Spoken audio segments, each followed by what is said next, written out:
ಪಿತೃಭ್ಯೋ ನಮಃ. ಆತ್ಮೀಯ ವೀಕ್ಷಕರೆಲ್ಲರಿಗೂ ಅಸ್ಟ್ರೋ ವಿದ್ವಾನ್ ಸಂಸ್ಥೆಯಿಂದ ತಮ್ಮೆಲ್ಲರಿಗೂ ಹೃದಯಪೂರ್ವಕ ಸ್ವಾಗತ. ನಾನು ನಿಮ್ಮ ಡಾಕ್ಟರ್ ಎನ್ ಭಾಸ್ಕರ್ ಕುಮಾರ್.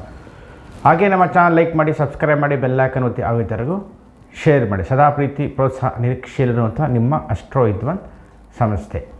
ಹಾಗೆ ವಾರ ಭವಿಷ್ಯ ಹೇಳುವಾಗ ಒಮ್ಮೆ ವ್ಯತ್ಯಾಸ ಆಗ್ಬೋದು, ಒಮ್ಮೆ ಜಾತಕ ಪರಿಶೀಲನೆ ಅಗತ್ಯ. ಅದರ ಮೇಲೂ ಸಹ ಫಲಾನುಫಲಗಳನ್ನು ನಾವು ನಿರೀಕ್ಷಣೆಯನ್ನು ಮಾಡ್ಬೋದು.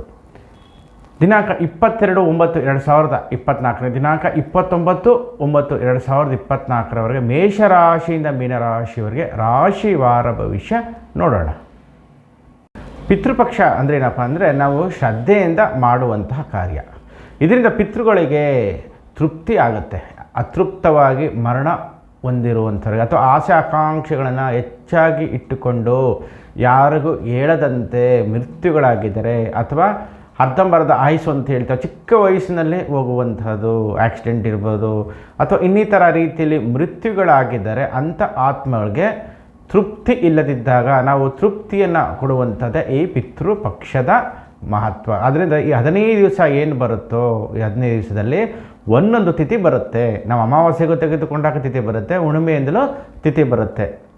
ನಮಗೆ ಅಮಾವಾಸ್ಯೆಯಲ್ಲೂ ಮರಣ ಹೊಂದಿದ್ರು ಅಥವಾ ಹುಣ್ಣಿಮೆಯಲ್ಲೂ ಸಹ ಮರಣ ಹೊಂದಿದ್ದರೂ ನಾವು ಎರಡನ್ನು ಒಂದೇ ತಿಥಿಯಾಗಿ ಪರಿಗಣಿಸಿ ನಾವು ಈ ಪಿತೃಪಕ್ಷದಲ್ಲಿ ಪಿತೃ ಕಾರ್ಯಗಳನ್ನು ಮಾಡ್ತೇವೆ.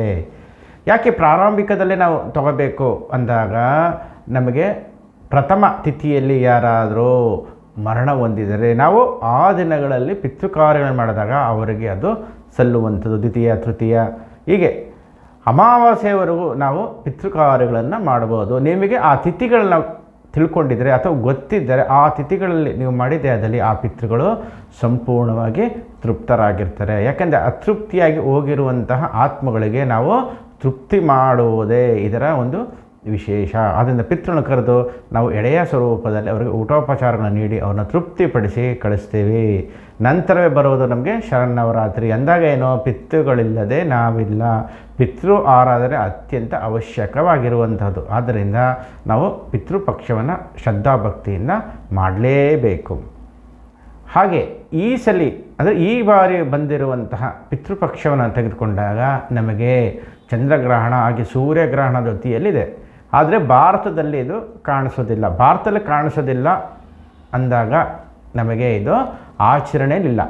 ಆದರೆ ರಾಹುಕೇತು ಅಂಶದಲ್ಲೇ ನಮಗೆ ನಡೆಯುವಂಥದ್ದು. ರಾಹುಕೇತು ಇಲ್ಲದೆ ಗ್ರಹಣ ಆಗೋದಿಲ್ಲ. ಆದರೆ ಈ ಬಾರಿಯ ಅಂಶಕ್ಕೆ ತೆಗೆದುಕೊಂಡಾಗ ರಾಹುಕೇತುಗಳ ಪಾತ್ರ ಖಂಡಿತ ಇದೆ. ಈಗ ನಡೆಯುವಂತಹ ಒಂದು ಗ್ರಹಣ ನೋಡಿದಾಗ ಯುರೋಪ್ ಅಮೇರಿಕ ಭಾಗದಲ್ಲಿ ನಡೆಯುವಂಥದ್ದು.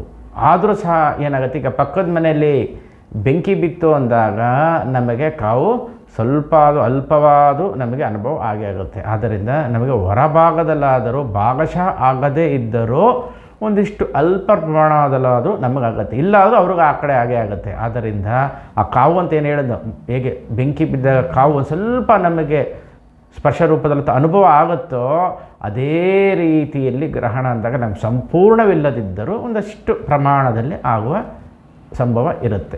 ಆದ್ದರಿಂದ ಈ ಪಿತೃಪಕ್ಷವನ್ನು ನಾವು ಗ್ರಹಣ ಮುಖಾಂತರದಲ್ಲಿ ಇರೋದರಿಂದ ಖಂಡಿತವಾಗಿ ನಾವು ಆರಾಧನೆಯನ್ನು ಪಿತೃಗಳಿಗೆ ನಾವು ತರ್ಪಣಗಳನ್ನು ಶ್ರಾದ್ದವನ್ನು ಖಂಡಿತ ಮಾಡಲೇಬೇಕು. ಶ್ರದ್ಧೆಯಿಂದ ಮಾಡಬೇಕು.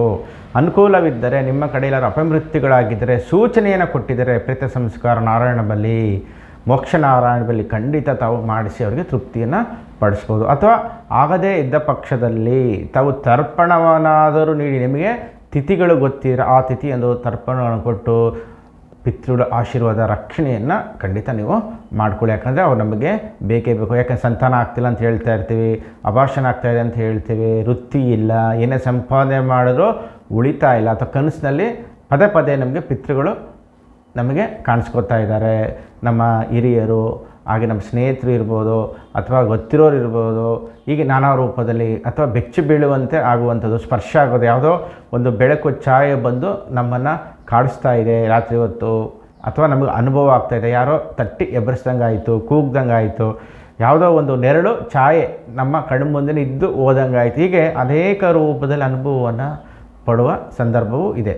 ಆದ ಕಾರಣ ನಮಗೆ ಪಿತೃಗಳ ಒಂದು ಕಾರ್ಯ ಅತ್ಯಂತ ತುಂಬ ಅವಶ್ಯಕವಾಗಿರುವಂಥದ್ದು. ಈಗ ಗ್ರಹಣ ಅಂಶದಲ್ಲೇ ಇರೋದರಿಂದ ಗ್ರಹಣ ಇಲ್ಲದಿದ್ದರೂ ಪಿತೃಗಳಿಗೆ ನಾವು ಈ ಒಂದು ಪಕ್ಷ ಮಾಸದಲ್ಲಿ ಏನಿದೆಯೋ 15 ದಿವಸ ಖಂಡಿತ ನಾವು ಮಾಡಿದ್ದೇ ಆದಲ್ಲೇ 2ನೇ ತಾರೀಕು ಅಮಾವಾಸ್ಯೆ ಒಳಗೆ ಖಂಡಿತ 18ರಿಂದ ಪ್ರಾರಂಭವಾಗುವಂಥ ಪಕ್ಷ ಪ್ರಾರಂಭ ಪ್ರಥಮದಿಂದ 2ನೇ ತಾರೀಕು ಅಮಾವಾಸ್ಯೆವರೆಗೂ ದೊಡ್ಡ ಅಮಾವಾಸ್ಯೆ ಅಂತ ಹೇಳ್ತಿದ್ದೆ, ಪಿತೃಗಳ ಅಮಾವಾಸ್ಯೆ. ಆದ್ದರಿಂದ ಸರ್ವ ಪಿತೃಗಳನ್ನು ನಾವು ಸ್ಮರಣೆ ಮಾಡಿದ್ದೇ ಆದಲ್ಲಿ ನಮಗೆ ಖಂಡಿತ ಒಳ್ಳೆಯ ಫಲಗಳು ಸಿಗುತ್ತೆ.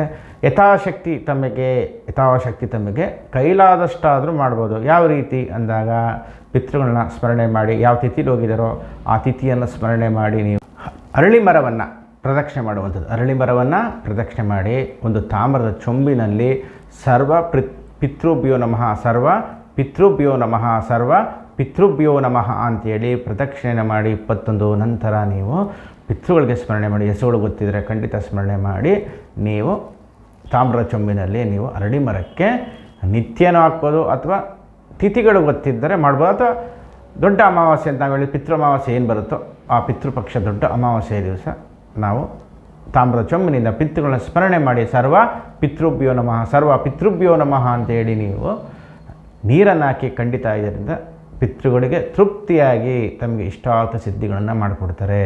ವ್ಯವಹಾರ, ಉದ್ಯೋಗ, ಮದುವೆ, ಹೀಗೆ ಅನೇಕ ರೀತಿಯಲ್ಲಿ ತಮಗೆ ಏನು ಕೈ ಬಂತು ತುಬ್ಬಾಗಿ ಬಂದಿಲ್ಲ ಅಂತ ಹೇಳ್ತಾ ಇದ್ದೀರೋ ಅದೆಲ್ಲವೂ ಸಾಲ ಬಾಧೆಯಿಂದಲೂ ಸಹ ಪ್ರತಿಯೊಂದರ ವಿಚಾರದಲ್ಲೂ ನಿಮಗೆ ಒಂದು ಹೊರ ಬರುವಂಥದ್ದು ಮೋಕ್ಷ ಅಂತೀವಿ, ಮುಕ್ತಿ ಅಂತೀವಿ, ಇದರಿಂದ ಹೊರ ಬರ್ತಾರೆ. ಮುಂದಿನ ದಿನಗಳಲ್ಲೂ ಈ ರೀತಿ ಸಿಲುಕದ ರೀತಿಯಲ್ಲಿ ಪಿತೃಗಳ ಆಶೀರ್ವಾದದಿಂದ ತಾವು ಮುಂದಿನ ದಿನಗಳಲ್ಲಿ ಒಳ್ಳೆ ಸುಖ ಭೋಗಗಳನ್ನು ಅನುಭವಿಸ್ತೀರ. ಅದೇ ರೀತಿಯಲ್ಲಿ ನೀವು ವಿಷ್ಣು ಸಹಸ್ರನಾಮವನ್ನು ಪಠ್ಯ ಮಾಡ್ಬೋದು. ಪಿತೃಗಳನ್ನ ಸ್ಮರಣೆ ಮಾಡಿ ವಿಷ್ಣು ಸಹಸ್ರನಾಮವನ್ನು ಕೈಯಲ್ಲಿ ದರ್ಬೆಯನ್ನು ಇಟ್ಕೊಂಡು ಸ್ಮರಣೆ ಮಾಡಬೇಕು. ಹಾಗೆ ಕುಳಿತುಕೊಂಡಾಗಲೂ ಸಹ ಈ ಪಿತೃಪಕ್ಷದಲ್ಲಿ ದರ್ಬೆಯ ಚಾಪೆ ಅಥವಾ ದರ್ಬೆಯನ್ನು ಕೆಳಭಾಗದಲ್ಲಿ ಇಟ್ಕೊಂಡು ಅದರ ಮೇಲೆ ಕೂತ್ಕೊಂಡು ನೀವು ಪ್ರಾರ್ಥನೆಯನ್ನು ಮಾಡುವಂಥದ್ದು. ಅದೇ ರೀತಿಯಲ್ಲಿ ಪಿತೃಗಳ ಸ್ಮರಣೆ ಮಾಡಿ ಊಟವನ್ನು ನಾವು ಸರ್ವ ರೀತಿಯಲ್ಲಿ ಊಟ ಮಾಡ್ತೀವೋ ಆ ಸ್ಮರಣೆ ಮಾಡಿ ನೀವು ಮನೆಯ ಮೇಲೆ ಇಡುವಂಥದ್ದು, ಅಥವಾ ಕಾಗೆಗಳಿಗೆ ಸ್ಮರಣೆ ಮಾಡಿ ಇಡುವಂಥದ್ದು, ಅಥವಾ ಅಮಾವಾಸ್ಯೆಗಾರ ಇಡ್ಬೋದು, ಅಥವಾ ಪಕ್ಷಗಳು ಅಂದರೆ ತಿಥಿಗಳು ನಾವೇನು ಹೇಳ್ತೀವೋ ಆ ಪಕ್ಷ ತಿಥಿಯಲ್ಲಿ ಯಾರು ಗತಿಸಿದರೋ ಹೋಗಿದರೋ ಸ್ಮರಣೆ ಮಾಡಿ ಇಡುವಂಥದ್ದು. ಅದೇ ರೀತಿಯಲ್ಲಿ ದೀಪದಾನವನ್ನು ಮಾಡುವಂಥದ್ದು, ತೂಗು ದೀಪಗಳನ್ನು ಕೊಡುವಂಥದ್ದು, ಎಳ್ಳೆಣ್ಣೆಯನ್ನು ಅದಕ್ಕೆ ಇಟ್ಟು ನೀವು ಪ್ರಾರ್ಥನೆ ಮಾಡಿ ಸಂಜೆಯ ಸಮಯದಲ್ಲಿ ಪಿತೃಗಳ ಸ್ಮರಣೆ ಮಾಡಿ. ತಿಥಿ ಗೊತ್ತಿದ್ದರೆ ಆ ತಿಥಿ ಇಡ್ಬೋದು, ಅಥವಾ ಅಮಾವಾಸ್ಯೆ ದಿವಸ ಆದರೂ ನಮ್ಮ ಪಿತೃಗಳ ಆಶೀರ್ವಾದ ಬೇಕು, ನಮಗೆ ಇಷ್ಟ ಸಿದ್ಧೇ ಬೇಕು ಅಂತ ಹೇಳಿ ಪ್ರಾರ್ಥನೆ ಮಾಡಿ ತೂಗು ದೀಪವನ್ನು ದೇವಾಲಯಕ್ಕೆ ಕೊಡುವಂಥದ್ದು. ಎಳ್ಳೆಣ್ಣೆ ದೀಪ ಹಚ್ಚೇ ತಾವು ಕೊಡುವಂಥದ್ದು. ಹಾಗೆಯೇ ಮತ್ತೊಂದು ಸುಲಭ ರೀತಿ ಅಂದಾಗ ಏನಂದರೆ ಸಣ್ಣ ಸಣ್ಣ ಅಕ್ಕಿ ಹಿಟ್ಟಿನ ಚಿಕ್ಕ ಚಿಕ್ಕ ಉಂಡೆಗಳನ್ನು ಮಾಡಿ ಮೀನುಗಳಿಗೆ ಹಾಕುವಂಥದ್ದು, ತಿನ್ನಿಸುವಂಥದ್ದು. ಇದರಿಂದಲೂ ನಿಮಗೆ ಸರ್ವ ರೀತಿಯಲ್ಲಿ ಪಿತೃದೋಷಗಳು ಹೋಗುತ್ತೆ. ಸಣ್ಣ ಸಣ್ಣ ಅಕ್ಕಿಯ ಹಿಟ್ಟಿನ ಉಂಡೆಗಳನ್ನು ಮಾಡಿ ಮೀನುಗಳಿಗೆ ಹಾಕುವಂಥದ್ದು. ಹಾಗೆಯೇ ಗೋವುಗಳಿಗೆ ತಾವು ಮೇವುಗಳನ್ನು ನೀಡುವ ಮುಖಾಂತರ ತರ್ಪಣ ಆದ ಮೇಲೆ ಅಥವಾ ಪಿತೃಗಳಿಗೆ ನೀವೇನು ಸ್ಮರಣೆ ಮಾಡಿ ಊಟ ಇಡ್ತಿರೋ ಆ ನಂತರ ತಾವು ಗೋವುಗಳಿಗೆ ಮೇವುಗಳನ್ನು ನೀಡುವಂಥದ್ದು. ಈ ರೀತಿ ಕೊಟ್ಟಾಗಲೂ ಪಿತೃದೋಷಗಳು ಸರ್ವ ರೀತಿಯಲ್ಲಿ ನಿವಾರಣೆ ಆಗುವಂಥದ್ದು. ಆದ್ದರಿಂದ ಸರಳ ರೀತಿಯಲ್ಲಿ ಯಥಾಶಕ್ತಿ ಖಂಡಿತ ಈ ಸಲ ಎಲ್ಲರೂ ಮಾಡ್ಕೊಳ್ಳಿ. ಯಾಕಂದರೆ ನಮಗೆ ಪಿತೃಆಶೀರ್ವಾದ ಅತ್ಯಂತ ಅವಶ್ಯಕ. ಈ ಕಾರ್ಯಕ್ರಮ ಉದ್ದೇಶ ಏನಪ್ಪ ಅಂದರೆ ಪ್ರತಿಯೊಬ್ಬರು ಪಿತೃಗಳ ಒಂದು ಆರಾಧನೆ, ಅವರಿಗೆ ಸ್ಮರಣೆಯನ್ನು ಮಾಡಿ ಅವ್ರನ್ನ ನೆನೆಸ್ಕೊಳ್ಳಿ. ಅವರೇ ನಮಗೆ ಆಧಾರ, ಮೂಲಾಧಾರ. ಯಾರು ನಮಗೆ ಮೂಲಾಧಾರವೇ ಪಿತೃಗಳು. ಪಿತೃಗಳಿಲ್ಲದೆ ನಾವು ಯಾರೂ ಜನನ ಆಗಿಲ್ಲ. ಅವರ ಅಂಶದಿಂದಲೇ ನಮಗೆ ವಂಶದಿಂದ ವಂಶ ಜೀನ್ಸ್ ಅಂತ ಹೇಳ್ತೀವಲ್ಲ ಅವರಿಂದನೇ ನಮಗೆ ಬಂದಿರುವಂಥದ್ದು. ಆದ್ದರಿಂದ ಸರ್ವ ಪಿತೃಭ್ಯೋ ನಮಃ ಅಂತ ಹೆಚ್ಚಾಗಿ ಪ್ರಾರ್ಥನೆ ಮಾಡಿ. ಹಾಗೆ ಕೃಷ್ಣಾರ್ಪಣಮಸ್ತು ಹೆಚ್ಚಾಗಿ ಹೇಳ್ತಾರೆ. ಇದರಿಂದ ಖಂಡಿತ ಎಲ್ಲ ರೀತಿಯಲ್ಲಿ ತಮಗೆ ಒಳಿತನ್ನು ಕಾಣುವಂಥದ್ದು. ಈ ಒಂದು ಸಂದರ್ಭವನ್ನು ನಮಗೆ ಮತ್ತೆ ಬೇಕು ಅಂದರೆ ಸಿಗೋದಿಲ್ಲ, ಮತ್ತೆ ಒಂದು ವರ್ಷ ಕಾಯಬೇಕು ಇಂಥ ಅವಕಾಶ. ಆದ್ದರಿಂದ ತಾವೆಲ್ಲರೂ ಪ್ರತಿಯೊಬ್ಬರು ಪಿತೃಗಳನ್ನ ಸ್ಮರಣೆ ಮಾಡಿ ತಮ್ಮ ಇಷ್ಟಾರ್ಥಗಳನ್ನ ಮಾಡಿಕೊಳ್ಳಿ ಅಂತ ನಾನು ಸರ್ವ ಪಿತೃಗಳಿಗೆ ನಮಸ್ಕರಿಸುತ್ತಾ ನಾನು ವಾರ ಭವಿಷ್ಯವನ್ನು ಈಗ ನಾನು ಪ್ರಾರಂಭ ಮಾಡ್ತಾಯಿದ್ದೀನಿ. ಈಗ ಮೇಷರಾಶಿ ಕಡೆ ಹೋಗೋಣ ಬನ್ನಿ. ಮೇಷರಾಶಿಯವರಿಗೆ ಈ ವಾರ ಹೇಗಿದೆ ಅಂತ ನೋಡುವಾಗ ಅತಿಥಿಗಳ ಆಗಮನ, ಹೆಚ್ಚಾಗಿ ಅತಿಥಿಗಳು ಬರುವಂಥದ್ದು, ಅತಿಥಿ ಸತ್ಕಾರಗಳು ಆಗುವಂಥದ್ದು. ಅದರಿಂದ ದೂರ ಪ್ರಯಾಣವನ್ನು ನೀವು ಮಾಡುವಂಥದ್ದು, ಕುಟುಂಬ ಸಮೇತವಾಗಿ ದೂರ ಪ್ರಯಾಣ ಮಾಡುವಂಥದ್ದಿದೆ. ಹಾಗೆ ಆಭರಣ ಪ್ರಿಯರಿಗೆ ಶುಭ ದಿವಸ.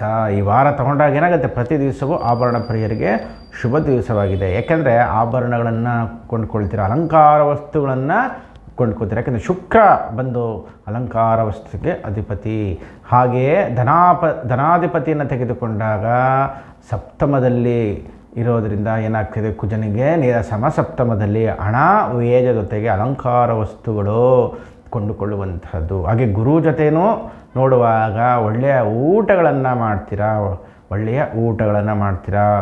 ತೀರ್ಥಕ್ಷೇತ್ರಗಳಿಗೆ ಹೋಗುವಂಥದ್ದು, ಅನೇಕ ಪುಣ್ಯ ತೀರ್ಥಕ್ಷೇತ್ರಗಳಿಗೆ ಹೋಗುವಂಥ, ಹತ್ತಿರದ ಕ್ಷೇತ್ರಗಳಿಗೆ ಹೋಗುವಂಥದ್ದು. ಆದ್ದರಿಂದ ಮೇಷರಾಶಿಯವರಿಗೆ ತೆಗೆದುಕೊಂಡಾಗ ಒಳ್ಳೆಯ ಶುಭ ಫಲಗಳು ನಡೀತದೆ. ವ್ಯಾಪಾರ ವಹಿವಾಟಿನಲ್ಲೂ ಅಧಿಕ ಲಾಭವನ್ನು ಗಳಿಸುವಂಥದ್ದು ತಮಗೆ ಕಂಡುಬರುತ್ತದೆ. ಹಾಗೆ ಧೈರ್ಯದಿಂದ ಮಾಡಿದ ಕೆಲಸ ಕಾರ್ಯಗಳಲ್ಲೂ ಯಶಸ್ಸನ್ನು ಕಾಣುವಂಥದ್ದು.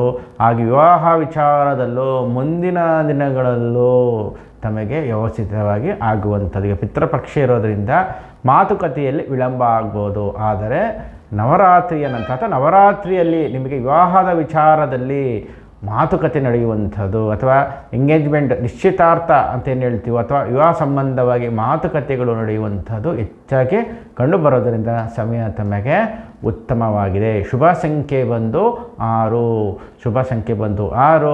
ನಿತ್ಯ ತಾವು ಏನು ಮಾಡಬೇಕು ಅಂದರೆ ಮಹಾಲಕ್ಷ್ಮಿಯನ್ನು ಸ್ಮರಣೆ ಮಾಡಿ, ಮಹಾಲಕ್ಷ್ಮಿಯ ಅಷ್ಟಕಂ ಓದಿ. ಖಂಡಿತ ಅಷ್ಟಕಂ ಅಂದರೆ ಎಲ್ಲ ಕಷ್ಟಗಳನ್ನು ನಿವಾರಣೆ ಮಾಡುವಂಥದ್ದು, ತಮ್ಮ ಮನಸ್ಸಿನ ಭಾವನೆ ಏನಿದೆಯೋ ಈಡೇರಿಸುವಂಥದ್ದೇ ಅಷ್ಟಕಂ. ಆದ್ದರಿಂದ ಅಷ್ಟಕಮ್ಮನ ಪಠನೆ ಮಾಡಿ ತಮ್ಮೆಲ್ಲರಿಗೂ ಇಷ್ಟಾರ್ಥ ಸಿದ್ಧಿಗಳು ನಡೆಯುವಂತಹ ವಾರವಾಗಿದೆ. ಈಗ ವೃಷಭ ರಾಶಿ ಕಡೆ ಬನ್ನಿ. ವೃಷಭ ರಾಶಿಯವರಿಗೆ ಈ ವಾರ ಹೇಗಿದೆ ಅಂತ ನೋಡುವಾಗ, ಸ್ವಲ್ಪ ರಾಜಕೀಯ ವ್ಯಕ್ತಿಗಳು, ಸರ್ಕಾರಿ ನೌಕರರು, ಸರ್ಕಾರಿ ಸಂಬಂಧವಾಗಿ ಕೆಲಸ ಮಾಡುವಂಥವರು ಸ್ವಲ್ಪ ಎಚ್ಚರಿಕೆಯಾಗಿ ಇರಬೇಕಾಗುತ್ತದೆ. ಯಾಕಂದರೆ ಯಾವುದಾದ್ರು ವಿಚಾರದಲ್ಲಿ ಸಿಲುಕುವಂಥದ್ದು, ಸಮಸ್ಯೆಗೆ ಬರುವಂಥದ್ದು ಸಾಧ್ಯತೆ ಇರೋದರಿಂದ, ಅಥವಾ ಯಾರಾದರೂ ಬೇಕು ಅಂತಲೇ ಸಿಲುಕಿಸುವಂತಹ ವಿಚಾರ ಆಗ್ಬೋದು. ಆದ್ದರಿಂದ ಮೈಯೆಲ್ಲ ಕಣ್ಣಾಗಿರುವಂಥದ್ದು, ತಮ್ಮ ಎಚ್ಚರದಲ್ಲಿ ತಾವು ಇರಬೇಕಾಗುತ್ತೆ. ಆದ್ದರಿಂದ ಸ್ವಲ್ಪ ಎಚ್ಚರಿಕೆಯಾಗಿದ್ದರೆ ಅಂಥ ಸಮಸ್ಯೆಗಳು ಬರೋದಿಲ್ಲ. ಹಾಗೆ ಸರ್ಕಾರಿ ಕೆಲಸ ಕಾರ್ಯಗಳು ಸಹ ವಿಳಂಬ ಆಗುವಂಥದ್ದು ಇದೆ. ನಿಧಾನ, ಮಂದಗತಿ, ಇವತ್ತಂದರೆ ನಾಳೆ, ನಾಳಿದ್ದು ಅನ್ನೋ ರೀತಿಯಲ್ಲಿ ವಿಳಂಬ. ಕೋರ್ಟ್ ಕಚೇರಿಯಲ್ಲೂ ಸಹ ವಿಳಂಬವನ್ನು ನೋಡಬೇಕಾಗುತ್ತೆ. ಅಥವಾ ಸರ್ಕಾರಿ ಮೂಲ ಏನಾರು ಆದಾಯ ಬರಬೇಕು ಅಂತಿದ್ರೂ ಸ್ವಲ್ಪ ವಿಳಂಬ ಆಗುವಂಥದ್ದು. ಒಂದು ಕಡೆ ಆತ್ಮಬಲವು ನಿಧಾನಗತಿ ಆಗುವಂಥದ್ದು. ಯಾಕೆಂದರೆ ಸೂರ್ಯನೇ ನಮಗೆ ಆತ್ಮಕಾರಕ. ಆದ್ದರಿಂದ ರಾಹು ಜೊತೆಯಲ್ಲಿರೋದ್ರಿಂದ ಏನಾಗುತ್ತೆ, ಸ್ವಲ್ಪ ಅವನಿಗೆ ಶಕ್ತಿ ಕಡಿಮೆ ಆಗುತ್ತೆ. ಆದ್ದರಿಂದ ಆತ್ಮಬಲವು ಕಡಿಮೆ ಆಗೋದ್ರಿಂದ ತಾವು ಹೆಚ್ಚಿಸ್ಕೋಬೇಕಾಗತ್ತೆ. ಆತ್ಮವಿಶ್ವಾಸವನ್ನು ತಮಗೆ ತಾವು ಹೆಚ್ಚಿಸಿಕೊಂಡು ಕೆಲಸ ಮಾಡಬೇಕಾಗತ್ತೆ. ಹಾಗೆ ಆಗುತ್ತೆ, ಯಾಕಾಗಲ್ಲ ಅನ್ನೋ ರೀತಿಯಲ್ಲಿ ತಾವು ಮಾಡಿದ್ದೆ ಅದರಲ್ಲಿ ಯಶಸ್ಸನ್ನು ಕಾಣ್ತೀರಾ. ಇದಕ್ಕೆ ಶಕ್ತಿಯುತ ಮಾಡ್ಕೋಬೇಕಾದ್ರೆ ಶಕ್ತಿಪಾತ ಅಂತ ಹೇಳ್ತೀವಿ. ಅದನ್ನೇನು ಮಾಡಬೇಕು ಅಂದರೆ, ನೀವು ನಿತ್ಯ ಆದಿತ್ಯ ಹೃದಯವನ್ನು ಪಠನೆ ಮಾಡಬೇಕು. ಸೂರ್ಯ ನಮಸ್ಕಾರವನ್ನು ಮಾಡಿದ್ರೆ ಖಂಡಿತ ತಮ್ಮ ಎಲ್ಲ ಕೆಲಸ ಕಾರ್ಯಗಳು ಎಂದಿನಂತೆ ಎಲ್ಲವೂ ಸುಗಮವಾಗಿ ಆಗುತ್ತೆ. ಆದಿತ್ಯ ಹೃದಯವನ್ನು ಪಡಿಸಿ, ಅಥವಾ ನಿತ್ಯ ನೀವು ನವಗ್ರಹ ದೇವಸ್ಥಾನ ಸೂರ್ಯನನ್ನು ಪ್ರಾರ್ಥನೆ ಮಾಡಿ ಬನ್ನಿ. ಸೂರ್ಯ ಆರಾಧನೆಯನ್ನು ಮಾಡಿ. ಇದರಿಂದ ತಮಗೆ ಮತ್ತಷ್ಟು ಶಕ್ತಿಯಾಗಿ ಎಲ್ಲ ಕೆಲಸ ಕಾರ್ಯಗಳು ನೆರವೇರುವಂಥದ್ದು. ಹಾಗೆ ಮಾತಿನಿಂದ ಎಲ್ಲ ಕಾರ್ಯಗಳನ್ನು ಮಾಡಿಕೊಳ್ಳುವಂಥದ್ದು. ವಾಕ್ಚಾತುರ್ಯದ ಎಲ್ಲ ಕೆಲಸ ಕಾರ್ಯಗಳು ನಡೆಯುವಂಥದ್ದು. ವಾಕ್ಸಿದ್ಧಿಯಿಂದ, ಬಂಡವಾಳವಿಲ್ಲದೆ ಮಾತಿನಿಂದ ಅನೇಕ ಕೆಲಸಗಳು ಆಗುವಂಥದ್ದು ಸಹ ತಮಗೆ ಇದೆ. ಅದು ಸೂರ್ಯ ಆರಾಧನೆ, ಸೂರ್ಯ ನಮಸ್ಕಾರ, ಸೂರ್ಯ ಪ್ರಾರ್ಥನೆಯನ್ನು ಮಾಡಿಬಿಟ್ರೆ ಖಂಡಿತ ತಮ್ಮೆಲ್ಲರಿಗೂ ಶುಭವಾಗುವಂಥದ್ದು. ಶುಭ ಸಂಖ್ಯೆ ಬಂದು 9. ಶುಭ ಸಂಖ್ಯೆ ಬಂದು 9. ದೇವತಾ ಆರಾಧನೆ ತೆಗೆದುಕೊಂಡಾಗ ನೀವು ಸೂರ್ಯನನ್ನು ಪ್ರಾತಃ ಕಾಲ ಎದ್ದು ಸೂರ್ಯ ನಮಸ್ಕಾರ, ಸೂರ್ಯ ಪ್ರಾರ್ಥನೆಯನ್ನು ಮಾಡಿದ್ರೆ ಖಂಡಿತ ಯಶಸ್ಸನ್ನು ಕಾಣ್ತೀರಾ. ಹಾಗೆ ತಮ್ಮ ಕೆಲಸ ಕಾರ್ಯಗಳು ಯಶಸ್ವಿಯಾಗಿ ಚೆನ್ನಾಗಿ ನಡೆಯಲಿ ಅಂತ ಪ್ರಾರ್ಥನೆ ಮಾಡಿ. ನೀವು ಪ್ರತಿನಿತ್ಯ 2 ಎಕ್ಕದ ಹೂಗಳನ್ನು ಸೂರ್ಯನನ್ನು ಪ್ರಾರ್ಥನೆ ಮಾಡಿ ತಮ್ಮ ಜೇಬು ಅಥವಾ ಪರ್ಸ್ನಲ್ಲಿ ಇಟ್ಕೊಳ್ಳೆ. ಖಂಡಿತ ಎಲ್ಲ ಕೆಲಸ ಕಾರ್ಯಗಳು ಸುಗಮವಾಗಿ ಆಗುವಂಥದ್ದು. ಶುಭ ಸಂಖ್ಯೆ ಬಂದು ತಮಗೆ 2. ಈಗ ಮಿಥುನ ರಾಶಿ ಕಡೆ ನಮ್ಮ ಮಿಥುನ ರಾಶಿಯವರಿಗೆ ಈ ವಾರ ಹೇಗಿದೆ ಅಂತ ನೋಡುವಾಗ, ಈ ವಾರ ನಿಮಗೆ ಆಕರ್ಷಣೆಯ ವಾರ, ಧನಾಕರ್ಷಣೆ, ಜನಾಕರ್ಷಣೆಯ ವಾರವಾಗಿದೆ.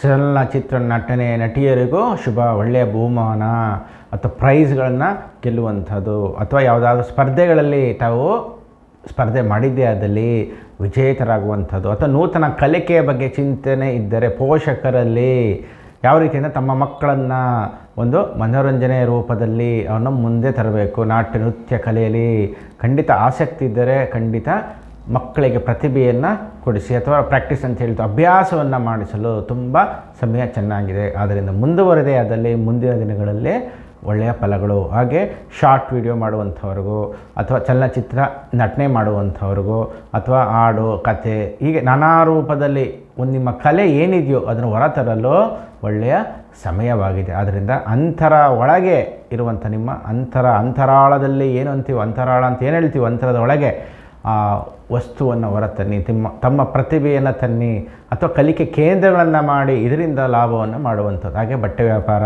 ಹಾಗೆ ಬ್ಯೂಟಿ ಪಾರ್ಲರ್ ಇರ್ಬೋದು, ಇದರಿಂದಲೂ ಸಹ ಲಾಭ ಗಳಿಸುವಂಥದ್ದಿದೆ. ಇದರಲ್ಲಿ ಈ ವಾರ ಏನಪ್ಪ ಅಂದರೆ ತಮ್ಮ ಕೌಶಲ್ಯದಿಂದ ಹಣವನ್ನು ಮಾಡುವಂಥದ್ದು, ಬುದ್ಧಿಯಿಂದ ಹಣವನ್ನು ಮಾಡುವಂಥದ್ದು, ತಮ್ಮ ತೇಜಸ್ಸನ್ನು ತಮಗೆ ತಾವೇ ಹೆಚ್ಚಿಸಿಕೊಳ್ಳುವಂಥದ್ದು. ಆದ್ದರಿಂದ ತಮ್ಮ ಪ್ರಯತ್ನದಲ್ಲೇ ಎಲ್ಲ ಆಗುವಂಥದ್ದು. ಯಾಕಂದರೆ ಲಗ್ನದಲ್ಲೇ ಅಥವಾ ರಾಶಿಯಲ್ಲಿ ತೆಗೆದುಕೊಂಡಾಗ ನಿಮ್ಮಲ್ಲಿ ಏನಾದ್ರು ಕುಜ ಇತ್ತು ಅಂದಾಗ ಈ ಸಮಯದಲ್ಲಿ ಕುಜ ಇದ್ದಾನೆ, ಯಾರು ಬೇಡ, ನಿಮಗೆ ಗಾಡ್ ಫಾದರೇ ಬೇಡ, ತಮಗೆ ತಾವೇ ಹೋಗಿ ಎಲ್ಲವನ್ನು ಮಾಡ್ಕೋತೀರಾ. ಗೊತ್ತಿಲ್ಲದ ವಿದ್ಯೆ ತಮಗೆ ಏನೋ ಗೊತ್ತಿರುವ ರೀತಿಯಲ್ಲಿ ಭಾಸವಾಗಿ ಮುಂದುವರಿತೀರ. ಅಂಥ ಒಂದು ಸಮಯ ಇದೆ, ಉತ್ತಮಪಡಿಸ್ಕೊಳ್ಳಿ. ತಮಗೆ ಒಳ್ಳೆ ಲಾಭವಾಗುವಂತಹ ವಾರವಾಗಿದೆ. ಶುಭ ಸಂಖ್ಯೆ ಬಂದು ನಿಮಗೆ ಈ ವಾರದ ಶುಭ ಸಂಖ್ಯೆ ಬಂದು 6. ಹಾಗೆ ದೇವತಾ ಆರಾಧನೆಯನ್ನು ತೆಗೆದುಕೊಂಡಾಗ ನೀವು ನರಸಿಂಹದೇವರ ಆರಾಧನೆಯನ್ನು ಮಾಡಿ. ಇದರಿಂದ ಮತ್ತಷ್ಟು ಆತ್ಮಬಲ ಉಂಟಾಗಿ ಕೆಲಸ ಕಾರ್ಯಗಳು ಯಾವುದೇ ರೀತಿ ಅಡೆತಡೆ ಇಲ್ಲದೆ ಎಲ್ಲವೂ ನಿರ್ವಿಘ್ನವಾಗಿ ಆಗಿ ತಮಗೆ ಈ ವಾರ ಶುಭ ಉಂಟಾಗುವ ವಾರವಾಗಿದೆ. ಈಗ ಕಟಕ ರಾಶಿ ಕಡೆ ಹೋಗೋಣ ಬನ್ನಿ. ಕಟಕ ರಾಶಿಯವರಿಗೆ ಈ ವಾರ ಹೇಗಿದೆ ಅಂತ ನೋಡುವಾಗ ಮಲಗಿರ ರಂಗನಾಥನ ದರ್ಶನ ಮಾಡಿದರೆ ತಮಗೆ ಒಳ್ಳೆಯ ಫಲ. ಈ ಪಿತೃಪಕ್ಷದ ಒಳಗೆ ಮಾಡಬೇಕು ನೀವು. ಆದಿರಂಗ, ಮಧ್ಯರಂಗ, ಅಂತ್ಯರಂಗ 3 ರಂಗಗಳನ್ನು ದರ್ಶನ ಮಾಡಿದೆ ಆದಲ್ಲಿ ಖಂಡಿತ ಸರ್ವ ರೀತಿಯಲ್ಲೂ ಯಶಸ್ಸನ್ನು ಕಾಣ್ತೀನಿ. ಏನಾದರೂ ಆರೋಗ್ಯ ಸಮಸ್ಯೆ, ಹಣದ ಸಮಸ್ಯೆ ಅಥವಾ ಕೆಲವೊಂದು ವಿಚಾರವಾಗಿ ಹೊರ ಬರಲು ಆಗದೇ ಇರುವಂಥದ್ದು ಎಲ್ಲವೂ ಸಹ ನಿಮಗೆ ಈ ಪಿತೃಪಕ್ಷದಲ್ಲೇ ಮಲಗಿರುವ ರಂಗನಾಥನ ದರ್ಶನ ಮಾಡಿ ಖಂಡಿತ ಒಳ್ಳೆಯ ಶುಭಫಲ ಪಡಿತೀರಾ ಅಥವಾ ಅಂದುಕೊಂಡಂತೆ ಎಲ್ಲವೂ ಸಹ ನೆರವೇರುವಂಥದ್ದು. ಆದ್ದರಿಂದ ರಂಗನಾಥನ ಒಂದು ಸ್ಮರಣೆ ಆದಷ್ಟು ಅನುಕೂಲವಿದ್ದರೆ ಖಂಡಿತ ಮಾಡಿ, ಕುಟುಂಬ ಸಮೇತವಾಗಿ ಮಾಡಿ. ನಿಮಗೆ ಮುಂದಿನ ದಿನಗಳಲ್ಲಿ ಗೊತ್ತಾಗುತ್ತೆ ಅಂತಹ ಒಂದು ಶುಭ ಸೂಚಕಗಳು. ಏನು ತೊಂದರೆ ಇಲ್ಲದಂತೆ ಕೆಲಸ ಕಾರ್ಯಗಳು ಎಲ್ಲವೂ ಸುಗಮವಾಗಿ ಆಗುವಂಥದ್ದು. ಆದ್ದರಿಂದ ಆದಿರಂಗ, ಮಧ್ಯರಂಗ, ಅಂತ್ಯರಂಗ ದರ್ಶನ ಮಾಡಿ ತಮಗೆ ಎಲ್ಲ ರೀತಿಯಲ್ಲಿ ಇಷ್ಟಾರ್ಥ ಸಿದ್ಧಿ ಆಗುವಂತಹ ಸಮಯ. ಹಾಗೆ ಬುದ್ಧಿಕಾರಕ ಬುಧನೂ ಸಹ ನಿಮಗೆ ರೀತಿಯಲ್ಲಿ ಧನಸ್ಥಾನದಲ್ಲಿರೋದರಿಂದ ತಮಗೆ ಧನಾಗಮನ, ತಮ್ಮ ಏನು ವ್ಯಾಪಾರ ವೃತ್ತಿ ಮಾರ್ಕೆಟಿಂಗ್ ಏನು ಮಾಡ್ತಾ ಇದ್ದೀರೋ ಅದರಲ್ಲಿ ಹೆಚ್ಚಿನ ಹಣವನ್ನು ತಾವು ಗಳಿಸುವಂಥದ್ದು ಸಹ ಇದೆ. ಹಾಗೆ ಲಾಭದಲ್ಲಿ ಗುರು ಇದ್ದಾನೆ. ಆದ್ದರಿಂದ ತಮಗೆ ಯಾವುದೇ ರೀತಿ ಸಮಸ್ಯೆಗಳು, ಗುರು ಅನುಗ್ರಹ, ಗುರು ರಕ್ಷೆಯಿಂದ ಎಲ್ಲವೂ ಒಳ್ಳೆಯ ಫಲವನ್ನು ಪಡಿತೀರಾ. ಯಾರಿಗಾರು ಲಾಕ್ ಆಗಿದ್ದರೆ ಜೀವನದಲ್ಲಿ ಅಥವಾ ಏನೋ ಕೆಲಸ ಕಾರ್ಯಗಳಲ್ಲಿ ಅಡೆತಡೆಗಳಾಗ್ತಾ ಇದೆ, ಅರ್ಧಕ್ಕೆ ನಿಲ್ತಾ ಇದೆ, ಪ್ರಾರಂಭನೇ ಮಾಡಿ ಹೇಳ್ತಾರೆ, ಪ್ರಾರಂಭಕ್ಕೆ ಹೋದರೆ ಸಾಕು ಅಡೆತಡೆ ಆಗುತ್ತೆ, ಪ್ರಾರಂಭ ಮಾಡೋಕ್ಕೆ ಆಗ್ತಾಯಿಲ್ಲ ಅಂಥವರು ಖಂಡಿತವಾಗಿ ಆದಿರಂಗ, ಮಧ್ಯರಂಗ, ಅಂತ್ಯರಂಗ ದರ್ಶನ ಮಾಡಿ ಖಂಡಿತ ಯಶಸ್ಸು ಕಾಣ್ತೀರಾ. ಹಾಗೆ ನಿಮಗೆ ಈ ವಾರದ ಶುಭ ಸಂಖ್ಯೆ ಬಂದು 3. ಶುಭ ಸಂಖ್ಯೆ ಬಂದು 3. ಸ್ಮರಣೆ, ಮಲಗಿರುವ ರಂಗನಾಥನ ಸ್ಮರಣೆ ಮಾಡಿ ಖಂಡಿತ ತಮ್ಮೆಲ್ಲರಿಗೂ ಒಳ್ಳೆಯ ಶುಭ ಫಲಗಳು ದೊರೆಯುವಂತಹ ವಾರವಾಗಿದೆ. ಸಿಂಹರಾಶಿಯ ಕಡೆ ಹೋಗೋಣ ಬನ್ನಿ. ಸಿಂಹರಾಶಿಯವರಿಗೆ ಈ ವಾರ ಬುದ್ಧಿವಂತಿಕೆಯ ವಾರ. ಆದ್ದರಿಂದ ಬುದ್ಧಿವಂತಿಕೆಯಿಂದ ಎಲ್ಲ ಕೆಲಸ ಕಾರ್ಯಗಳನ್ನು ಚಾಣಕ್ಯ ರೀತಿಯಲ್ಲಿ ಮಾಡಿಕೊಂಡು ಯಶಸ್ವಿಯನ್ನು ಮಾಡ್ಕೊಳ್ತೀರಾ. ಆದ್ದರಿಂದ ಸ್ವಬುದ್ಧಿ, ಸ್ವಂತ ಬುದ್ಧಿಯಿಂದಲೇ ತಮ್ಮ ಎಲ್ಲ ಕೆಲಸ ಕಾರ್ಯಗಳು ನಡೆಯುವಂಥದ್ದು. ಪಾರ್ಟ್ನರ್ಶಿಪ್ ವ್ಯವಹಾರದಲ್ಲಿ ಸ್ವಲ್ಪ ಎಚ್ಚರಿಕೆಯಾಗಿ ಇರಬೇಕಾಗತ್ತೆ. ಅದನ್ನು ನೂತನವಾಗಿ ಯಾವುದಾದರೂ ಒಂದು ಪಾರ್ಟ್ನರ್ಶಿಪ್ ವ್ಯವಹಾರ ಮಾಡಲು ಕೈ ಹಾಕುವಾಗ ಎಚ್ಚರ. ಯಾವುದೇ ತಿಳಿದುಕೊಳ್ಳದೆ ವ್ಯವಹಾರ ಮಾಡುವುದು ಹೊಸದಾಗಿ ಬೇಡ. ಎಲ್ಲವನ್ನು ತಿಳಿದುಕೊಂಡು ನಂತರ ಮುಂದುವರೆದರೆ ತುಂಬ ಒಳ್ಳೆಯದು. ಹಾಗೆ ಹಣವನ್ನು ಸಹ ಜೋಪಾನವಾಗಿ ಇಟ್ಟುಕೊಳ್ಳುವಂಥದ್ದು. ಯಾಕಂದರೆ ಹಣ ಕಳೆದುಕೊಳ್ಳುವ ಸಂದರ್ಭ ಇದೆ. ಅದರಿಂದ ಪರಿಸಿರ್ಬೋದು, ಜೋಬಿನಲ್ಲಿ ಇಟ್ಟುಕೊಳ್ಳುವಾಗ ಅಥವಾ ಬ್ಯಾಂಕ್ ಡಿಪಾಸಿಟ್ ಮಾಡುವಾಗ ಅಥವಾ ಬ್ಯಾಂಕಿಂದ ಹಣ ತರುವಾಗ. ಹಾಗೆ ತಮ್ಮ ಲೆಕ್ಕಪತ್ರಗಳು ಅಥವಾ ಮನೆ ಡಾಕ್ಯುಮೆಂಟ್ಸ್ ಅಂತ ಹೇಳ್ತೀವಿ, ಕೆಲವನ್ನು ಎಚ್ಚರಿಕೆಯಾಗಿ ಇಟ್ಟುಕೊಳ್ಳಿ. ಮರೆತು ಅಲ್ಲೇ ಬಿಟ್ಟು ಬರುವಂಥದ್ದು ಅಥವಾ ವಾಹನದ ಕೀ ಇರ್ಬೋದು, ಕಾರ್ ಕೀ ಇರ್ಬೋದು. ಆದ್ದರಿಂದ ಸ್ವಲ್ಪ ಎಚ್ಚರಿಕೆಯಿಂದ ಅಥವಾ ಮೈ ಮರೆಯದೆ ಸ್ವಲ್ಪ ನೋಡಿಕೊಂಡ್ರೆ ಅಂಥ ಸಮಸ್ಯೆಗಳು ಬರೋದಿಲ್ಲ. ಯಾಕೆಂದರೆ ಬುದ್ಧಿಕಾರಕ ಬುಧ ನಿಮಗೆ ಚೆನ್ನಾಗಿದ್ದಾನೆ ಅಂದ ಮೇಲೆ ಯಾವುದೇ ರೀತಿ ಭಯ ಆತಂಕಗಳು ಬೇಡ. ಹಾಗೆ ಗುರುಬಲವು ದಶಮದಲ್ಲಿ ಚೆನ್ನಾಗಿರೋದ್ರಿಂದ ಪ್ರಮೋಷನ್ ಸಿಗುವಂಥದ್ದು, ಹೆಚ್ಚಿನ ಜವಾಬ್ದಾರಿ ಸಿಗುವಂಥದ್ದು, ಉನ್ನತ ಸ್ಥಾನಮಾನಗಳಿಗೆ ತಾವು ಹೋಗುವಂಥದ್ದು, ಅನಿರೀಕ್ಷಿತವಾಗಿ ಸ್ಥಾನಮಾನಗಳು ದೊರೆಯುತ್ತೆ. ಆದ್ದರಿಂದ ನಿಮಗೆ ಶುಭವಾಗಿದೆ. ವಿಷ್ಣು ಸಹಸ್ರನಾಮವನ್ನು ಎಷ್ಟು ಪಠನೆ ಮಾಡ್ತೀರೋ ಅಷ್ಟು ಶುಭ ಫಲಗಳು ನಿಮಗೂ ಇದೆ. ಹಾಗೆ ಆದಿರಂಗ ಮಧ್ಯರಂಗ ಅಂತ್ಯರಂಗ ದರ್ಶನದಿಂದಲೂ ಮತ್ತಷ್ಟು ಶುಭ ಫಲಗಳು ಸಹ ತಾವು ನೋಡ್ಬೋದು. ಈ ಪಿತೃಪಕ್ಷದಲ್ಲೇ ತಾವು ದರ್ಶನ ಮಾಡಿದ್ರೆ ಮತ್ತಷ್ಟು ಶುಭ ಫಲಗಳು ತಮಗೆ ದೊರೆಯುವಂಥದ್ದು. ಶುಭ ಸಂಖ್ಯೆ ಬಂದು 5. ನಿತ್ಯ ವಿಷ್ಣು ಸಹಸ್ರನಾಮವನ್ನು ಪಠನೆ ಮಾಡಿ. ಈಗ ಕನ್ಯಾ ರಾಶಿ ಕಡೆ ಹೋಗೋಣ ಬನ್ನಿ. ಕನ್ಯಾ ರಾಶಿಯವರಿಗೆ ಈ ವಾರ ಹೇಗಿದೆ ಅಂತ ನೋಡುವಾಗ, ರಾಜಕೀಯ ವ್ಯಕ್ತಿಗಳು, ಸರ್ಕಾರಿ ವ್ಯಕ್ತಿಗಳು ಅಂದರೆ ಸರ್ಕಾರಿ ನೌಕರರು ಎಚ್ಚರಿಕೆಯಾಗಿ ಇರಬೇಕಾಗತ್ತೆ. ಯಾವುದರ ಸಮಸ್ಯೆ ಬರುವಂಥದ್ದು ಕಂಡು ಬರುತ್ತೆ. ಆದ್ದರಿಂದ ಎಚ್ಚರಿಕೆಯಾಗಿದ್ದು ನಿತ್ಯವೂ ತಾವು ಏನು ಮಾಡಬೇಕು ಅಂದರೆ ಆದಿತ್ಯ ಹೃದಯವನ್ನು ಪಠನೆ ಮಾಡಬೇಕು. ಇದೊಂದು ಮಾಡ್ಕೊಂಬಿಟ್ರೆ ಯಾವುದೇ ರೀತಿ ಸಮಸ್ಯೆಗಳು ಬರೋದಿಲ್ಲ. ಯಾಕಂದರೆ ರಾಹುವಿನ ದೃಷ್ಟಿ ರವಿಯ ಮೇಲೆ ಬೀಳ್ತಾ ಇರೋದರಿಂದ ಒಂದು ಕಡೆ ದೋಷವಾಗುತ್ತೆ. ಆದ್ದರಿಂದ ನಮಗೇನಾಗುತ್ತೆ, ತದ್ವಿರುದ್ಧವಾಗಿ ನಡೆಯುವಂಥದ್ದು, ವಿರುದ್ಧ ದಿಕ್ಕಿನಲ್ಲಿ ಚಲಿಸುವಂಥದ್ದು, ಆಪ್ತರೇ ನಮಗೆ ಶತ್ರುವಾಗುವ ಸಮಯ ಬಂದ್ಬಿಡುತ್ತೆ. ಯಾಕಂದರೆ ನಮಗೆ ಆ ಸಮಯ ಕೆಟ್ಟದಾದಾಗ ನಮಗೇನಾಗುತ್ತೆ, ಹೂವೇ ಮುಳ್ಳಾಗುವಂಥದ್ದು. ಅದಕ್ಕೆ ಹೇಳೋದು, ವಿಧಿ ಆಟ ನಮ್ಮ ಮುಂದೆ ಏನೂ ಇಲ್ಲ. ವಿಧಿ ಆಟ ಕಂಡವರು ಯಾರೋ ಮಾನವ ಅಂತ ಹೇಳ್ತೀವಿ. ವಿಧಿಯ ಮುಂದೆ ಎಲ್ಲರೂ ತಲೆ ಬಾಗಬೇಕು. ಕೆಲವೊಂದು ವಿಧಿಯಲ್ಲೇ ಅಡಕವಾಗಿದೆ. ಎಷ್ಟೋ ರಹಸ್ಯಗಳು ವಿಧಿಯಲ್ಲೇ ಉಂಟು. ವಿಧಿಯ ಮುಂದೆ ನಾವು ಏನೂ ಅಲ್ಲ, ಶೂನ್ಯ. ಆದ್ದರಿಂದ ನಾವು ಎಚ್ಚರಿಕೆಯಾಗಿದ್ದರೆ ಸಮಸ್ಯೆಗಳನ್ನು ಮೈಗೆ ಅಥವಾ ತಮಗೆ ಸೆಳೆದುಕೊಳ್ಳೋ ರೀತಿಯಲ್ಲಿ, ನಮ್ಮ ಮೇಲೆ ನಾವೇ ಹಾಕೊಳ್ಳೋ ರೀತಿಯಲ್ಲಿ ಮಾಡ್ಕೋಬಾರ್ದು. ಎಚ್ಚರಿಕೆಯಾಗಿದ್ದರೆ ಯಾವುದೇ ರೀತಿ ಸಮಸ್ಯೆ ಬರೋದಿಲ್ಲ. ಕುಕ್ಕೆ ಸುಬ್ರಹ್ಮಣ್ಯದಲ್ಲಿ ಆಶ್ಲೇಷ ಬಲಿ ಪೂಜೆಯನ್ನು ಮಾಡಿಸಿ. ಕುಕ್ಕೆ ಸುಬ್ರಹ್ಮಣ್ಯದಲ್ಲಿ ಆಶ್ಲೇಷ ಪೂಜೆಯನ್ನು ಮಾಡಿಸಿ, ಖಂಡಿತ ಒಳ್ಳೆಯ ಶುಭಫಲವನ್ನು ಪಡಿತೀರಾ. ಹಾಗೆ ಶುಭ ಸಂಖ್ಯೆ ಬಂದು ತಮಗೆ 2. ನಿತ್ಯ ತಾವು ಏನು ಮಾಡಬೇಕು ಅಂದರೆ ಆದಿತ್ಯ ಹೃದಯವನ್ನು ಪಠನೆ ಮಾಡಿ, ಖಂಡಿತ ತಮ್ಮೆಲ್ಲರಿಗೂ ಶುಭ ಉಂಟಾಗುವ ವಾರವಾಗಿದೆ. ಕಡೆ ಹೋಗೋಣ ಬನ್ನಿ. ತುಲಾರಾಶಿಯವರಿಗೆ ಬಲ ದಿಗ್ಬಲ ಅಂತೇಳಿ ತನ್ನ ರಾಶಿಗೆ ತನ್ನ ಗ್ರಹವೇ ಬಂದಿದೆ ಎಂದಾಗೇನಾಯಿತು, ಬಲ ಕೊಡುತ್ತೆ. ಆದ್ದರಿಂದ ಗುರುಬಲ ಇಲ್ಲದಿದ್ದರೂ ಶುಕ್ರನ ಒಂದು ಬಲವನ್ನು ತಾವು ಪಡಿತೀರಾ. ಆದ್ದರಿಂದ ವಿವಾಹ ವಿಚಾರದ ಅಡೆತಡೆಗಳು, ಹಣಕಾಸಿನ ವಿಚಾರದ ಅಡೆತಡೆಗಳಿದ್ದರೆ, ಲೋನ್ ಆಗ್ತಾ ಇಲ್ಲ, ಮನೆ ಕಟ್ಟಲು ತಡೆ ಇತ್ತು, ಏನೋ ಹಣ ಸಿಗ್ತಾ ಇಲ್ಲ, ಅಥವಾ ಪ್ರತಿಯೊಂದು ಕೆಲಸ ಕಾರ್ಯಗಳಲ್ಲೂ ತೊಡಕುಗಳು, ಹಣದ ವಿಚಾರವಾಗಿ ಏನೇ ಇದ್ದರೂ ಪರಿಹಾರ ಆಗುವಂಥದ್ದು. ಅದರಿಂದ ಶುಕ್ರ ತಮಗೆ ಹಣದ ವಿಚಾರವಾಗಿ ಸಂಪೂರ್ಣ ಬಲವನ್ನು ಕೊಡ್ತಾನೆ. ವಿವಾಹ ವಿಚಾರದಲ್ಲೂ ಶುಭ ಸೂಚಕಗಳನ್ನ ಕೊಡ್ತಾನೆ. ಆದ್ದರಿಂದ ಶುಭ ಕಾರ್ಯಗಳು ಶುಕ್ರನಿಂದ ಕೆಲವೊಂದು ನಿಂತಿರುವಂಥದ್ದು ಮುಂದೆ ಹೋಗುವಂಥದ್ದು ಹೆಚ್ಚಾಗಿ ಕಂಡುಬರುತ್ತೆ. ಆದ್ದರಿಂದ ಶುಕ್ರನ ಬಲ ಇರೋದರಿಂದ ತಮಗೆ ಒಂದು ಅನುಕೂಲಗಳು, ಮಂದಗತಿ ಇದ್ದಂಥದ್ದು ವೇಗವಾಗಿ ಹೋಗುವಂಥದ್ದು. ಹಾಗೆ ರಿಯಲ್ ಎಸ್ಟೇಟ್ ಲಾಭ ಅಂದರೆ ರಿಯಲ್ ಎಸ್ಟೇಟ್ ಉದ್ಯಮದಲ್ಲಿ ಯಾರಿದ್ದೀರೋ ಲಾಭ ಆಗುವಂಥದ್ದು, ಭೂಮಿಯಿಂದ ಲಾಭ, ಹಾಗೆ ಭೂಮಿಯನ್ನು ಖರೀದಿಸುವಂಥದ್ದು ತಮಗೆ ಕಂಡುಬರುತ್ತೆ. ಹಾಗೆ ಮನೆ ಕಟ್ಟುವ ವಿಚಾರದಲ್ಲೂ ಸಹ ತಮಗೆ ಲಾಭ ಉಂಟಾಗಲಿದೆ. ಆದ್ದರಿಂದ ಹಣದ ವಿಚಾರವಾಗಿ ಒಂದಿಷ್ಟು ಅನುಕೂಲಗಳು ಏನು ಆಗಬೇಕು ಅಂತ ತಮ್ಮ ಮನಸ್ಸಲ್ಲಿತ್ತೋ ಅದೆಲ್ಲವೂ ಸಂಪೂರ್ಣವಾಗಿ ನೆರವೇರುವಂತಹ ವಾರ. ಹಾಗೆ ಲಾಭದಲ್ಲೂ ಸಹ ನಿಮಗೆ ಬುಧ ಇರೋದರಿಂದ ವ್ಯಾಪಾರ ವಹಿವಾಟಿನಲ್ಲೂ ಮಾರ್ಕೆಟಿಂಗ್ನಿಂದಲೂ ಒಳ್ಳೆಯ ಲಾಭವನ್ನು ಪಡ್ಕೋತೀರ. ಆದರೆ ಗುರುವಿನ ಅನುಗ್ರಹ ಬೇಕು. ಆದರೆ ದತ್ತ ಆರಾಧನೆಯನ್ನು ಮಾಡಿ ಅಥವಾ ದಿನ ದತ್ತ ಚರಿತ್ರೆಯನ್ನು ನೀವು ಪಠನೆ ಮಾಡೋದ್ರಿಂದ ಗುರು ಅನುಗ್ರಹವನ್ನು ತೊಗೊಂಬಿಟ್ರೆ ಮತ್ತಷ್ಟು ಒಂದು ಹೆಚ್ಚಿನ ಲಾಭವನ್ನು ತಾವು ಮಾಡ್ಕೋತೀರ. ಶುಭ ಸಂಖ್ಯೆ ಬಂದು ತಮಗೆ 5. ನಿತ್ಯ ತಾವು ಏನು ಮಾಡಬೇಕು, ಮಹಾಲಕ್ಷ್ಮಿಯ ಒಂದು ಆರಾಧನೆಯನ್ನು ಮಾಡಿಕೊಂಡ್ರೆ ಮತ್ತಷ್ಟು ಹೆಚ್ಚಿನ ಫಲಗಳನ್ನು ಪಡಿತೀರ. ಮಹಾಲಕ್ಷ್ಮಿ ಆರಾಧನೆ ಅಲ್ಲ, ಮಹಾಲಕ್ಷ್ಮಿಯ ದರ್ಶನವನ್ನು ಮಾಡಿ. ಖಂಡಿತ ಈ ವಾರ ಶುಭ ಫಲಗಳು ನಿಮ್ಮ ಜೊತೆಯಲ್ಲೇ ಇದೆ.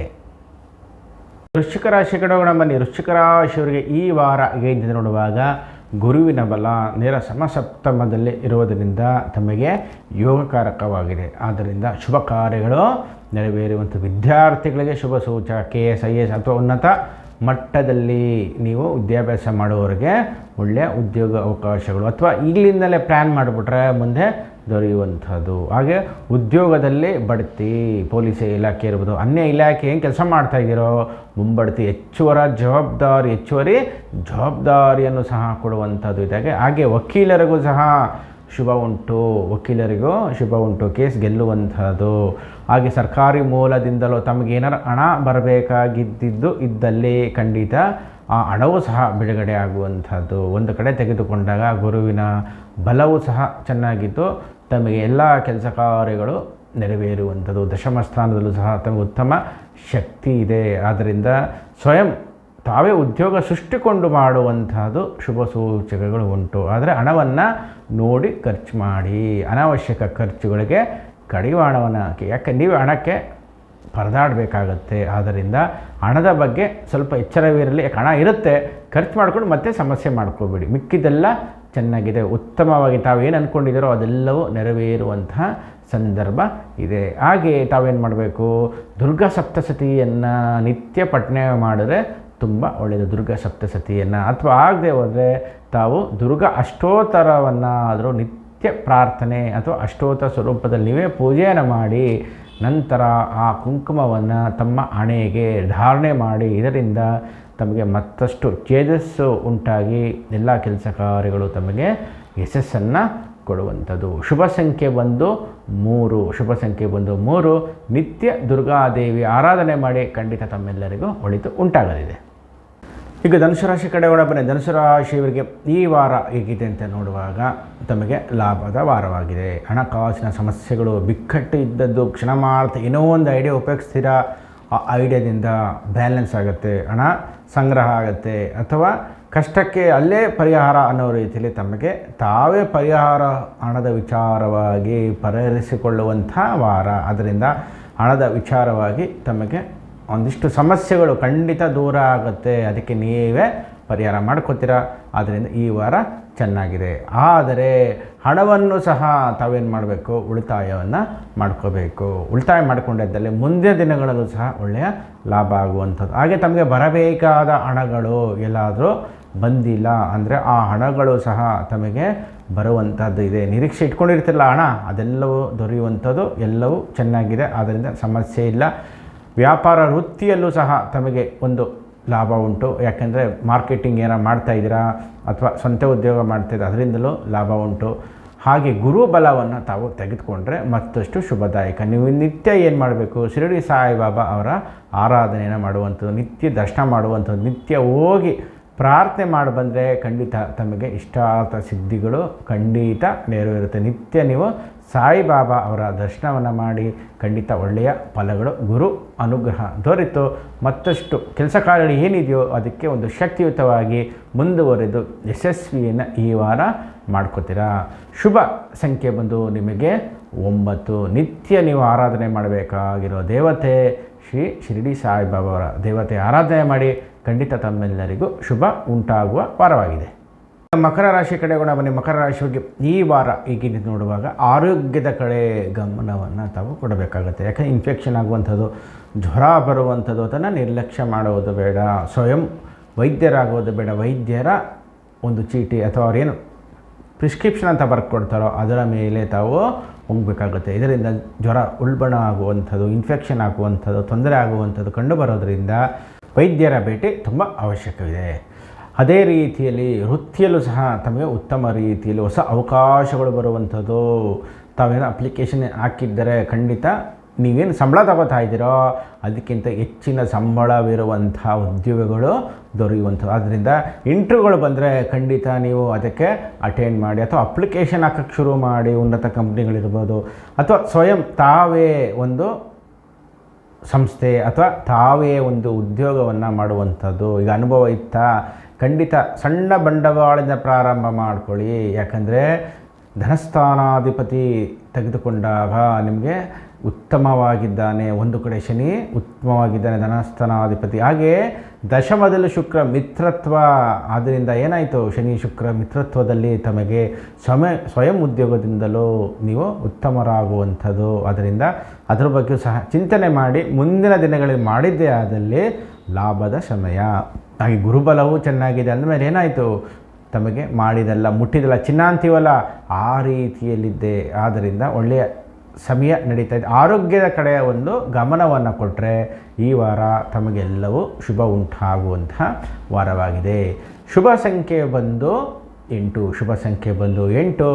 ನಿತ್ಯ ನೀವು ಆರಾಧನೆ ಮಾಡಬೇಕಾಗಿರುವಂತಹ ದೇವತೆ ಯಾವುದಪ್ಪ ಅಂದರೆ ಧನ್ವಂತ್ರಿ ದೇವತೆ ಆರಾಧನೆ ಮಾಡಿ ಖಂಡಿತ ಒಳ್ಳೆಯ ಶುಭ ಫಲವನ್ನು ತಾವು ಪಡೆಯುವಂತಹ ವಾರವಾಗಿದೆ. ಕುಂಭರಾಶಿ ಕಡೆಗೋಣ ಬನ್ನಿ. ಕುಂಭರಾಶಿಯವರಿಗೆ ಈ ವಾರ ಹೇಗಿದೆ ಅಂತ ನೋಡುವಾಗ ರವಿಯ ಪ್ರಭಾವವನ್ನು ನಾವು ನೋಡಬೇಕಾಗುತ್ತೆ. ಯಾಕೆ ಸಪ್ತಮಾಧಿಪತಿ ಅಷ್ಟಮದಲ್ಲಿ ಇದ್ದಾನೆ ಅಂದಾಗೇನಾಯಿತು, ಸರ್ಕಾರಿ ನೌಕರರು, ರಾಜಕೀಯ ವ್ಯಕ್ತಿಗಳು, ಹಾಗೆ ಸರ್ಕಾರಿ ನೌಕರರು ಅಥವಾ ಸರ್ಕಾರಿ ಸಂಬಂಧವಾಗಿ ಏನಾದರೂ ಕೆಲಸಗಳು ಮಾಡ್ತಾ ಇದ್ದರೆ ಖಂಡಿತ ಸಮಸ್ಯೆ. ಏಕೆಂದರೆ ರಾಹುವಿನ ದೃಷ್ಟಿ ಅಂದಾಗ ಏನಾದರೂ ಏರಿಳಿತಗಳಾಗೋದು, ಸಮಸ್ಯೆಗಳು ಹುಡುಕಿ ಬರುವಂತಹದ್ದು, ತಪ್ಪೇ ಇಲ್ಲದಿದ್ದರೂ ತಪ್ಪಾಗಿ ಆಗುವಂಥದ್ದು ಅಥವಾ ಉದ್ದೇಶಪೂರ್ವಕವಾಗಿ ವ್ಯಕ್ತಿಗಳಿಂದ ಸಮಸ್ಯೆ ಆಗ್ಬೋದು ಅಥವಾ ತಮಗೆ ಸಮಸ್ಯೆಗೆ ಸಿಲುಕಿಸುವಂತಹ ವಿಚಾರಕ್ಕೆ ಆಗ್ಬೋದು. ಆದ್ದರಿಂದ ಮೈಯೆಲ್ಲ ಕಣ್ಣಾಗಿ ಎಚ್ಚರಿಕೆಯಾಗಿ ಇರುವಂಥದ್ದು.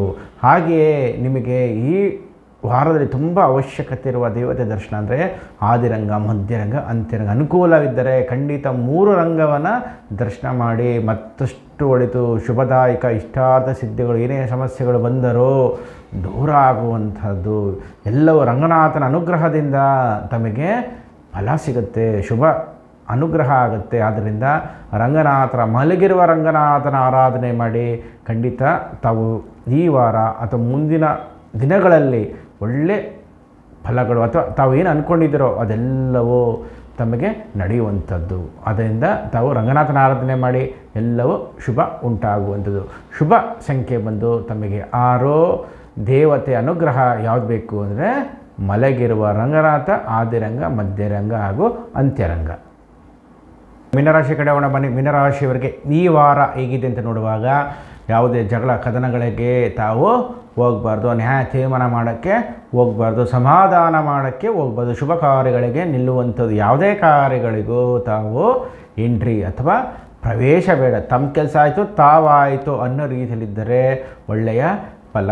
ತಮ್ಮ ಕೆಲಸ, ತಮ್ಮ ಆರೋಗ್ಯ, ತಮ್ಮ ಮನೆಯ ಚಿಂತನೆಯ ಬಗ್ಗೆ ಯೋಚನೆ ಮಾಡಿ. ಅನ್ಯರ ಚಿಂತನೆ ಮಾಡಿದರೆ ಫಲವಿಲ್ಲ. ಏನಾದರೂ ಒಂದು ಮಾಡಿದಿರೋ ತಪ್ಪಿಗೆ ಅಥವಾ ಹೋಗಿದ ತಪ್ಪಾಯಿತು ಅನ್ನೋ ರೀತಿಯಲ್ಲಿ ಏನಾದರೂ ಒಂದು ವ್ಯತ್ಯಾಸ ಆದಾಗ ಮನಸ್ಸಿಗೆ ಬೇಜಾರಾಗೋದು ಬೇಡ. ಇಷ್ಟೆಲ್ಲ ಮಾಡಿ ನನಗೆ ಈ ರೀತಿ ಪ್ರತಿಫಲ ಬೇಕಿತ್ತ ಅನ್ನೋ ರೀತಿಯಲ್ಲಿ ಆಗುವ ಸಂದರ್ಭ ಇರೋದರಿಂದ ಈ ವಾರ ಯಾವುದಕ್ಕೂ ಸಿಲುಕೋದು ಅಥವಾ ಮಧ್ಯಪ್ರವೇಶ ಬೇಡ. ತಮ್ಮ ಕೆಲಸ ಆಯಿತು ತಾವಾಯಿತು ಅನ್ನೋ ರೀತಿಯಲ್ಲಿ ಇದ್ಬಿಟ್ರೆ ತುಂಬ ಒಳ್ಳೆಯ ಫಲಗಳು ನಿಮ್ಮದಾಗುವಂಥ ಸಮಯ. ಈ ಕಡೆ ಸಮಯನೂ ಹೋಯಿತು, ಹಣವೂ ಹೋಯಿತು, ವಿಶ್ವಾಸವೂ ಹೋಯಿತು ಅಂದಾಗ ಅದು ಏನೇ ಮಾಡೋದು ಪ್ರಯೋಜನವಿಲ್ಲ. ಆದ್ದರಿಂದ ಈ ವಾರ ತಮ್ಮ ಕೆಲಸ ಆಯಿತು ತಾವಾಯಿತು ಅನ್ನೋ ರೀತಿಯಲ್ಲಿ ಇದ್ದು ತಮ್ಮ ಕುಟುಂಬದ ಬಗ್ಗೆ ಚಿಂತನೆ ಮಾಡಿ ತಮ್ಮ ಕುಟುಂಬದ ಜೊತೆಗೆ ಹೆಚ್ಚಿನ ಸಮಯವನ್ನು ಕಳೆಯಿರಿ. ಖಂಡಿತ ಒಳ್ಳೆಯ ಶುಭ ಫಲಗಳು ತಮ್ಮದಾಗಲಿದೆ. ಹಾಗೆ ಕುಟುಂಬ ಸಮೇತವಾಗಿ ತಾವು ಕುಕ್ಕೆ ಸುಬ್ರಹ್ಮಣ್ಯ ದರ್ಶನವನ್ನು ಮಾಡಿಬನ್ನಿ. ಹಾಗೆ ಆಶ್ಲೇಷ ಬಲಿ ಪೂಜೆಯನ್ನು ಮಾಡಿಸ್ಬನ್ನಿ. ಖಂಡಿತ ತಮ್ಮ ಮನ ಕೋರಿಕೆಗಳು ಏನಿದೆಯೋ ಅದೆಲ್ಲವೂ ಈಡೇರುವಂಥದ್ದು, ಇಷ್ಟಾರ್ಥ ಸಿದ್ಧಿ ಆಗುವಂತಹ ಸಮಯವಾಗಿದೆ. ಆದ್ದರಿಂದ ಕುಕ್ಕೆ ದರ್ಶನದಿಂದಲೂ ಒಳ್ಳೆಯ ಫಲಗಳು ಮುಂದಿನ ದಿನಗಳಲ್ಲಿ ಪಡಿತೀರ. ಆಶ್ಲೇಷ ಪೂಜೆ ಮಾಡಿಸಿದರೆ ಮತ್ತಷ್ಟು ಶುಭ ಅನುಗ್ರಹವಾಗುವಂತಹ ಸಮಯವಾಗಿದೆ. ಶುಭ ಸಂಖ್ಯೆ ಬಂದು ತಮಗೆ 9. ಶುಭ ಸಂಖ್ಯೆ ಬಂದು 9. ನೀವು ಕುಕ್ಕೆ ಸುಬ್ರಹ್ಮಣ್ಯ ದರ್ಶನ ಮಾಡೋದರಿಂದ ಮತ್ತಷ್ಟು ಒಳ್ಳೆಯ ಫಲಗಳನ್ನು ಪಡಿತೀರ. ಇಷ್ಟಾರ್ಥ ಸಿದ್ಧಿಗಳು ಆಗುತ್ತೆ. ಕುಕ್ಕೆ ದರ್ಶನದಿಂದ ತಮಗೆ ಶುಭ ಉಂಟಾಗುವಂತಹ ವಾರವಾಗಿದೆ. ಆತ್ಮೀಯ ವೀಕ್ಷಕರೇ, ಇಲ್ಲಿಗೆ ಮೇಷರಾಶಿನ ಮೀನರಾಶಿಯವರಿಗೆ ರಾಶಿವಾರ ಭವಿಷ್ಯ ಮುಗಿಯಿತು. ತಮ್ಮೆಲ್ಲರಿಗೂ ಇಷ್ಟ ದೇವತೆ, ಕುಲದೇವತೆ, ಗ್ರಾಮ ದೇವತೆ ಅನುಗ್ರಹ ಸದಾಕಾಲ ಇರಲಿ ಅಂತ ಪ್ರಾರ್ಥನೆ ಮಾಡುತ್ತಾ ಈ ದಿನದ ಕಾರ್ಯಕ್ರಮವನ್ನು ನಾವು ಮುಗಿಸ್ತಾ ಇದ್ದೇವೆ. ಹಾಗೆ ನಮ್ಮ ಚಾನಲ್ ಲೈಕ್ ಮಾಡಿ, ಸಬ್ಸ್ಕ್ರೈಬ್ ಮಾಡಿ, ಬೆಲ್ಲೈಕನ್ ಒತ್ತಿ ಅವಿತರಿಗೂ ಶೇರ್ ಮಾಡಿ. ಸದಾ ಪ್ರೀತಿ ಪ್ರೋತ್ಸಾಹ ನಿರೀಕ್ಷೆಯಲ್ಲಿರುವಂತಹ ನಿಮ್ಮ ಅಸ್ಟ್ರೋ ವಿದ್ವಾನ್ ಸಂಸ್ಥೆ. ಸರ್ವೇ ಜನಃ ಸುಖಿನೋ ಭವಂತು, ಸಮಸ್ತ ಸನ್ಮಂಗಳಾನಿ ಭವಂತು.